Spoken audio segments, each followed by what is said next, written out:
Salam sejahtera. Saya Tamara Chelwi, anak perempuan Lecumanan, nombor matriks 282574. Kami dari Kumpulan 8 ingin menyampaikan serba sedikit mengenai ganjaran dan faedah awam banding swasta. Menerusi artikel ini, kami menguraikan secara terperinci hasil soal terdidik yang dilakukan, analisis perbandingan sektor awam dan swasta serta keperluan memahami isu ini di dalam perkembangan sumber manusia. Sekian. Sektor awam dan swasta merupakan dua cabang yang sangat berbeza. Pastinya mempunyai perbezaan dalam skop pekerjaan yang dilakukan oleh mereka dan mempunyai matlamat yang tidak selari antara kedua-duanya. Berhadapan dengan isu pandemik COVID-19, kedua-dua sektor ni mula saling bertelingkah, di mana kedua-dua sektor ini mula melihat kepentingan yang diperolehi antara mereka, lebih-lebih lagi terhadap sektor swasta yang menerima impak jauh lebih teruk. Berikutan sektor ni terdedah kepada jaminan pekerjaan berbanding dengan sektor awam yang menerima jaminan kerajaan di dalam penerimaan hasil pendapatan mereka pada zaman pandemik ini. Sekian. Assalamualaikum dan salam sejahtera. Saya Muhammad Al-Fizayat Mahbub Rahman, nombor matriks 282309. Saya akan menerangkan tentang objektif kajian. 1. Objektif kajian ini untuk mendapatkan respons awam mengenai faedah dan ganjaran yang diperolehi. 2. Untuk mengetahui faedah dan ganjaran sedia ada yang dimiliki oleh mereka. 3. Memahami tahap pemahaman dan pengetahuan awam mengenai faedah dan ganjaran. 4. Mendapatkan maklum balas mengenai pandangan mereka terhadap beberapa aspek penambahbaikan di dalam faktor faedah dan ganjaran yang dimiliki. Kepentingan kajian. Kajian ini adalah penting kepada pekaji untuk melihat dan memahami pemahaman awam mengenai faedah dan ganjaran yang dimiliki oleh mereka dan perbezaan yang bertunjangkan sektor pekerjaan yang mereka bertitik tolak daripada kajian ini.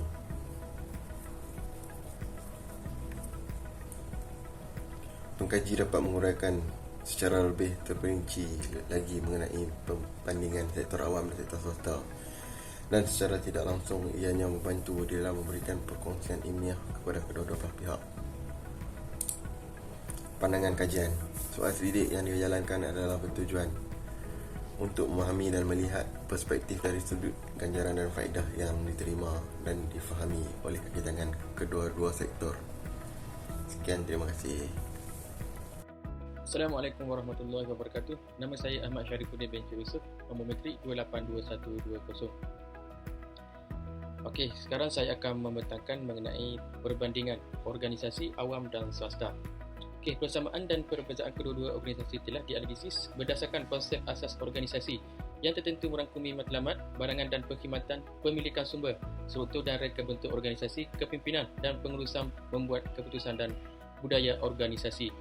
Okey, kita masuk pada matlamat kedua-dua organisasi tersebut adalah setiap organisasi mempunyai sistem yang bertujuan mereka keluar untuk mencapai matlamat tertentu. Matlamat organisasi adalah apa yang dicari oleh sesebuah organisasi untuk mencapai kewujudan dan operasinya. Seterusnya, matlamat organisasi awam dikawal oleh faktor politik dan matlamat organisasi swasta dikuasai oleh kuasa pasaran. Yang kedua pula, kerumitan matlamat dan kekaburan. Mana organisasi swasta mengejar satu matlamat keuntungan, manakala organisasi awam pula mempunyai matlamat yang agak kabur, tidak ketara dan berbilang kaum. Contohnya seperti banyak syarikat industri awam direka untuk mencari keuntungan dan menyumbang kepada pembangunan ekonomi negara. Malah juga aktiviti organisasi awam dan swasta yang berorientasikan keuntungan boleh dimuatkan ke dalam teori pergantungan sumber, kerana mereka bergantung kepada persekitaran untuk sumber. Yang ketiga, jenis produk dan pemilikan sumber, pemilikan organisasi, di mana barangan dan perkhidmatan organisasi awam adalah berbeza daripada barangan dan perkhidmatan organisasi swasta. Barangan dan perkhidmatan organisasi swasta bergantung pada keadaan pasaran dan mengikut mekanisme permintaan dan bekalan. Sebaliknya, pemilikan persendirian dengan mudah boleh diubah menjadi individu. Firma swasta dimiliki oleh usahawan atau pemegang saham yang memiliki harta dan sumber dan menerima faedah kewangan langsung. Yang terakhir iaitu aspek struktur organisasi, di mana struktur organisasi ini memberi tumpuan kepada pembagian kerja ahli organisasi kepada beberapa tugas yang berbeza. Struktur ini juga membantu untuk menyelaraskan semua tugas untuk mencapai misi dan matlamat organisasi itu dengan cara yang bersatu. Perkhidmatan awam juga di seluruh dunia adalah contoh paling penting yang mengikut prinsip birokrasi berberian. Ia juga seluruh dunia adalah contoh paling penting yang mengikuti prinsip birokrasi berberian. Dalam teori klasik adalah relevan dan diamalkan secara meluas oleh banyak organisasi swasta dan awam. Begitu juga birokrasi berberian seperti pembagian kerja, hierarki, kuasa dan peraturan dan prosedur rasmi bukan sahaja terdapat di kebanyakan kerajaan tetapi juga hampir di setiap universiti dan organisasi swasta yang besar. Itu saja perbincangan saya. Sekian, terima kasih. Assalamualaikum dan salam sejahtera. Ini adalah perbandingan organisasi awam dan swasta. Ciri-ciri struktur dan reka bentuk organisasi. Kajian penting yang dijalankan oleh Henry Milberg yang membahagikan organisasi kepada 5 bahagian asas seperti terang operasi, punca strategik, garis tengah, struktur tekno dan kaki tangan sokongan. Konfigurasi struktur organisasi sedemikian mengikut beberapa elemen utama seperti mudah, birokrasi mesin, birokrasi profesional, bentuk bahagian dan edokrasi. Sebagai contoh, struktur ringkas adalah sesuai untuk syarikat awam kecil, syarikat kecil dan jabatan yang baru. Birokrasi mesin sesuai untuk syarikat yang bekerja dengan pengeluaran besar-besaran, organisasi kerajaan yang besar dan juga syarikat swasta yang bekerja dalam persekitaran yang stabil.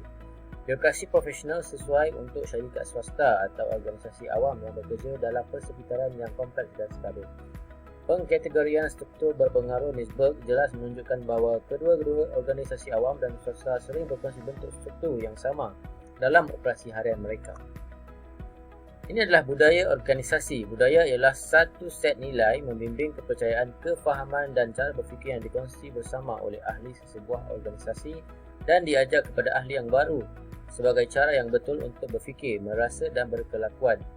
Budaya menyediakan ahli dengan rasa identiti organisasi dan menjana komitmen terhadap kepercayaan dan nilai. Budaya melaksanakan 2 fungsi kritikal dalam organisasi, iaitu yang pertama, mengintegrasikan ahli supaya mereka tahu bagaimana untuk berhubung antara satu sama lain. Dan yang kedua, membantu organisasi menyesuaikan diri dengan persekitaran luaran. Organisasi mempengaruhi budaya tempatan, serantau dan kebangsaan yang mereka sambungkan dan mereka sumbangkan, dan kadangkala budaya organisasi bertembung dengan budaya di tempat di mana ia berada. Ciri yang paling boleh dibezakan bagi sebuah organisasi yang berjaya ialah budayanya, dan untuk itu ia boleh menikmati kelebihan daya saing berbanding organisasi yang lain. Syarikat seperti Coca-Cola, Disney, General Electric, Intel, McDonald, Microsoft dan Toyota telah membangunkan dan budaya yang berpengaruh. Membina atau mengubah hala jenis perubahan adalah sukar untuk organisasi awam kerana organisasi awam tidak dapat mengubah norma operasinya dengan mudah, yang mungkin membawa kepada membentuk semula tingkah laku atau corak penggunaan orang. Budaya adalah medan pertempuran, terutama dalam konteks reformasi pengurusan dalam perkhidmatan awam. Oleh itu, ia adalah dicadangkan bahawa budaya birokrasi dalam perkhidmatan awam mesti diwaswai dan digantikan dengan sektor yang lebih swasta. Budaya seperti budaya keusahawanan. Kepimpinan. Sebagai pemimpin dalam organisasi swasta menghadapi banyak situasi atau persekitaran yang tidak stabil dan bergolak. Mereka memerlukan apa yang dipanggil oleh Yuki, iaitu kepimpinan strategik. Pemimpin dalam sektor swasta boleh muncul sebagai tidak balas kepada situasi atau persekitaran, tetapi sukar untuk kepimpinan sektor awam. Pemimpin awam ditentukan oleh keperluan politik dan sering berusaha untuk menjadi pengantara keputusan sebagai tindak balas kepada pelbagai tekanan dan mengumpulkan gabungan kumpulan dalam dan luar untuk terus hidup. Pengurus swasta mengambil perspektif masa yang lebih lama ke arah pembinaan organisasi dan pembangunan pasaran. Pengurus swasta teratas mempunyai tempoh yang lebih lama di pejabat dan sering membangunkan pengganti. Prestasi pengurus atau pemimpin swasta diukur dengan prestasi. Mereka mempunyai kuasa yang jauh lebih besar dalam menguruskan orang bawahan. Mereka tidak dirantai oleh budi bicara perundangan atau kehakiman. Sekian, terima kasih. Assalamualaikum dan salam sejahtera. Nama saya Muhammad Saiful bin Jaafar, nombor ID Matrix 282263. So pada kali ini saya akan membentangkan tentang keperluan perbandingan ganjaran dan faedah antara awam dan swasta. Pemahaman mengenai perbezaan di antara dua organisasi ini adalah sangat penting. Hal ini kerana menerusi pemahaman mengenai persamaan dan perbezaan, ia akan memberikan sedikit sebanyak penjelasan mengenai komitmen dan matlamat yang perlu dicapai di antara kedua organisasi ini sehingga menyebabkan berlakunya perbezaan penyediaan ganjaran dan faedah yang telah dimiliki oleh kedua belah pihak. Aspek pertama perbandingan ialah sebagai garis panduan. Garis panduan ini sangat penting bagi memastikan semua pekerja diberi penjagaan asas dan hak mereka. Majikan digalakkan untuk mencipta lebih banyak faedah yang melebihi keperluan yang digariskan dalam Akta Pekerjaan 1955, di mana pekerja layak mendapat faedah cuti rehat seperti tahunan, umum dan bersalin dan juga faedah pemberhentian kerja. Selain itu, menerusi perbandingan ini juga, ia turut membantu majikan di dalam membuat pelan penyediaan manfaat terhadap kaki tangan mereka. Majikan perlulah menganalisis dan menilai semula ganjaran dan faedah yang diperlukan oleh kaki tangan mereka, tidak kira sektor awam maupun swasta. Kebanyakan pemilik perniagaan mempunyai matlamat yang jelas untuk mengurangkan kos mereka sambil meningkatkan kualiti dan kadang-kadang kuantiti kerja yang datang daripada pekerja mereka sendiri. Menerusi perbandingan ini juga, ianya memberikan ruang kepada pekerja dan bakal pekerja di dalam menilai potensi sebenar sumber pendapatan yang boleh dimiliki oleh mereka, terutamanya apabila mereka memahami secara terperinci mengenai matlamat dan apa yang boleh ditawarkan oleh organisasi. Oleh hal yang demikian, pekerja dapat memahami organisasi yang disertai dan secara tidak langsung mengurangkan bebanan untuk merangka strategi pemberian faedah dan ganjaran kepada sumber manusia dalam tempoh yang keram. Kesimpulannya, faedah dan ganjaran awam adalah berbeza difaktorkan oleh 5 aspek seperti yang dijelaskan sebelum ini, iaitu konsep asas organisasi, tentu yang merangkumi matlamat, barangan dan perkhidmatan, pemilikan sumber, struktur dan reka bentuk organisasi, kepimpinan dan pengurusan, membuat keputusan dan budaya organisasi.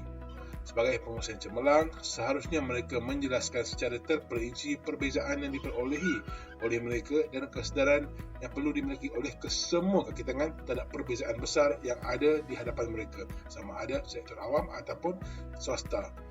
Kedua-duanya adalah saling memerlukan dan saling melengkapi antara satu sama yang lain. Sekian, terima kasih.